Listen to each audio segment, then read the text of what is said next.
Hey, it's Craig.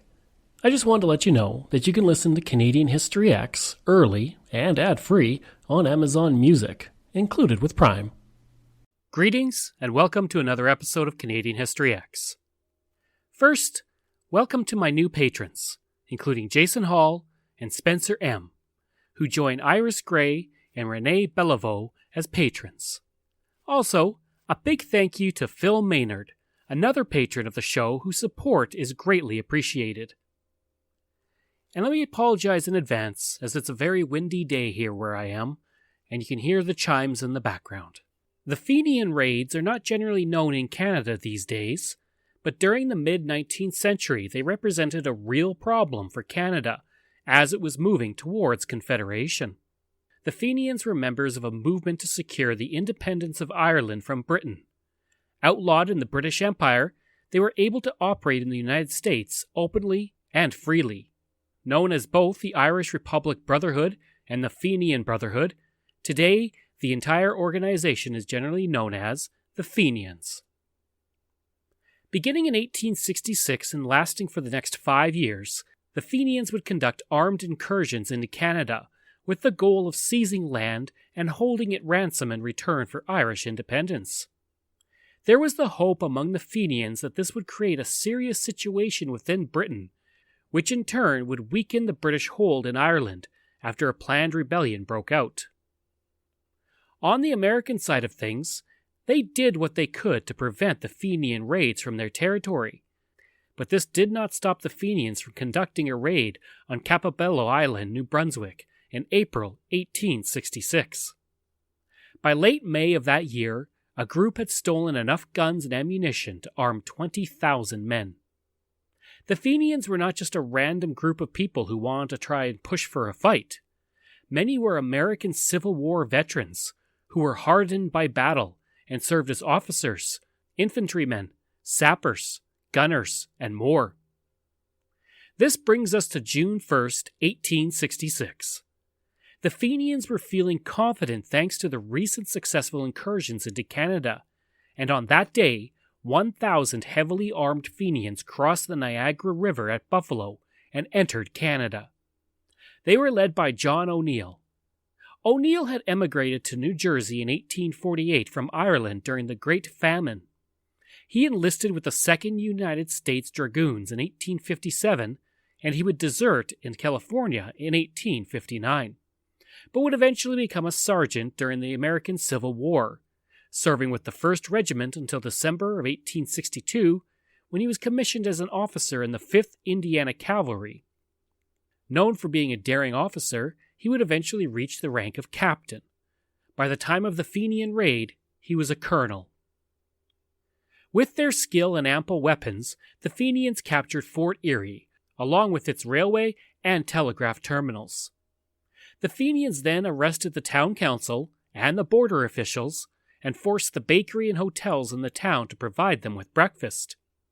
They also flew the flag of Ireland over the fort. The invaders then seized horses in the town, as well as tools, and began to build fortifications and trenches around the town. The Fenians attempted to rally the Canadians to their cause, but no one took them up on the offer, and many of their own troops deserted as soon as they arrived in Canada. O'Neill himself estimated that he only had 500 men left out of 1,000 by the end of the evening.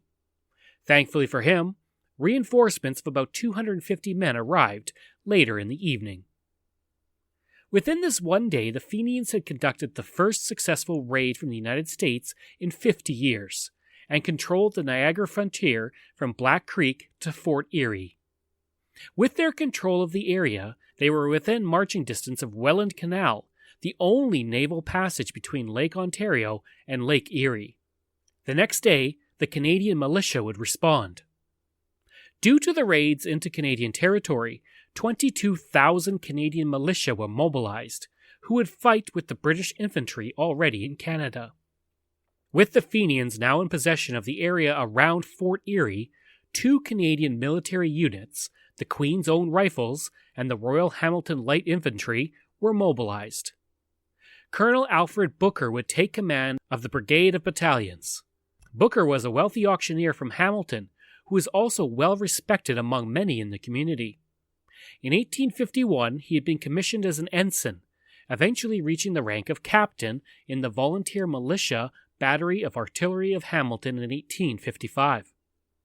During the evening of June 1st into the morning of June 2nd, Booker took a train with his troops to Ridgeway and marched to the nearby town of Stevensville. There, he would be expected to join the British troops and the Canadian militia for the counterattack. Booker was ordered to avoid the Fenians as he marched his troops towards Stevensville. What Booker and the British did not know was that the Fenians had marched up to the ridge just north of Ridgeway during the night. The ridge was also along the route the Canadians were taking to the community. Booker had been warned that the Fenians were laying an ambush on the ridge, but he chose to march towards them anyways and engage in contact before he regrouped with the British, despite orders to avoid the Fenians. At first, things were looking up for the Canadians during the first hour of the battle. The Canadians were able to drive the Fenians from their positions, but then something changed, and even today it is not known why the battle suddenly turned against the Canadians. One theory is that the militiamen mistook the Fenian scouts on horseback for cavalry. Thinking they were about to be hit by mounted soldiers, Booker ordered the troops into a square to defend against a cavalry charge. This had the unfortunate side effect of exposing the troops to Fenian rifle fire. Booker, realizing the mistake, quickly cancelled the order, but he was unable to reform the Canadian ranks under the intense fire. While this is one theory about why the battle suddenly changed, another is that the troops mistook the 13th Battalion as British troops relieving them, and they began to withdraw, triggering panic among the other Canadian troops who mistook that withdrawal for a retreat. From the Fenian perspective, O'Neill could see the chaos breaking out, and he decided to take advantage of it, ordering a bayonet charge that tore through the Canadian ranks. The Fenians were then able to take the town of Ridgeway, but only held it briefly as they expected to be overwhelmed by the British soon. They moved back to Fort Erie, and while there they fought a brief battle against a small but determined detachment of Canadians holding the town. In the evening of June 2nd, O'Neill discovered that the U.S. Navy was bringing gunboats in to intercept any Fenian reinforcements that would be crossing the Niagara River. O'Neill and the Fenians attempted to get back to the United States using logs, rafts, or just swimming. Nearly all were caught and arrested by the U.S. Navy in the middle of the river. They were taken back to the United States and released on the expectation that they would return to their home states. In the battle, 9 Canadians were killed, often called the Ridgeway 9, and 33 were wounded. Some were wounded severely enough that they had to have their limbs amputated. Another 4 militia volunteers would die from their wounds or diseases contracted from Ridgeway. It is not known exactly how many Fenians were killed in the battle, but it's believed to be 14. The Queen's Own rifle still exists to this day, having been active since 1860, and those who died in the battle are considered to be the first casualties of the Canadian Army, predating the Army itself by almost 20 years. As a result, Ensign Malcolm McEaran of the Queen's Own Rifles can be considered the first Canadian Army soldier to be killed in action, the first of thousands to come over the next 150 years. One of the dead was Private James Henry Morrison, who was 17 when he died from illness and exhaustion after the battle. He had joined to get extra money after the death of his father so he could care for his mother and sister. One survivor of the battle was Alexander Askin, who would go on to become a civil engineer and survey the route of the railroad out to the west. The battle has the distinction of being the only armed victory for the cause of Irish independence between the Irish Rebellion of 1798 and the Irish War of Independence in 1919. This battle also was the first one fought completely by Canadian soldiers and led by Canadian soldiers, since no British troops took part. It was also the last battle fought against foreign invaders in what would one day be Ontario. So why did the battle turn against the Canadians, who were deployed quickly against the incursion? For one, They were poorly trained with little ammunition, and they were not trained for combat. They had no food, field kitchens, maps, or even medical care or canteens of water. Some troops were forced to scoop water from roadside ditches and drink it out of their hats. The water was most likely contaminated with many things from farm runoff, and malaria was in the area. It is believed that this is how Private Morrison died.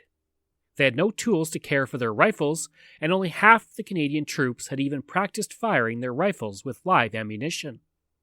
On the other side, the Fenians were Civil War veterans who had seen battle many times.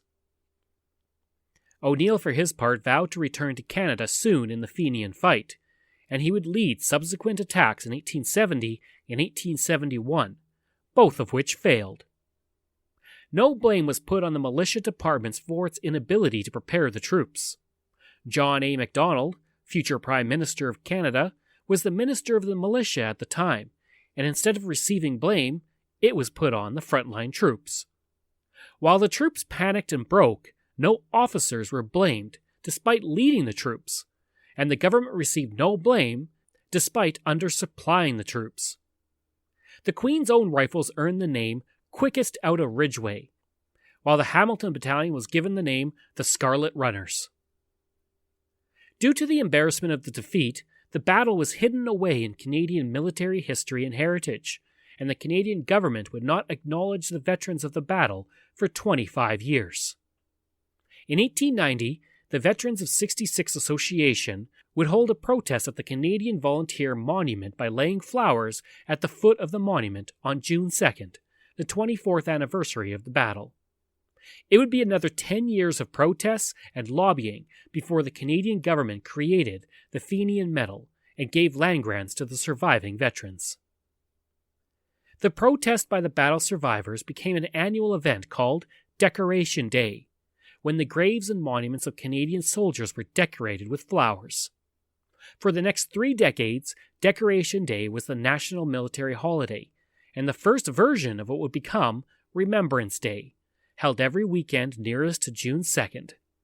It acknowledged those who had died in the Battle of Ridgeway, the Northwest Rebellion, the South African War, also known as the Boer War, and the First World War.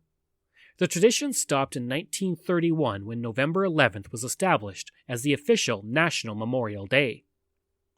For those in the area of Ridgeway, for years afterwards, they were able to still find bullets lodged in trees. And while the battle is long since in the past, over 150 years, it is still mostly forgotten and wiped from history. The battle location is a National Historic Site, and a cairn with interpretive signs are set up nearby. And the Canadian Volunteer Monument in Queen's Park honors the 9 men who died in the battle.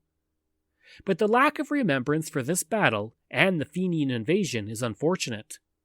The invasion helped to uplift the sense of nationhood in Canada, and also helped urge the push to Canada to become a nation, something that was already in the process by that point.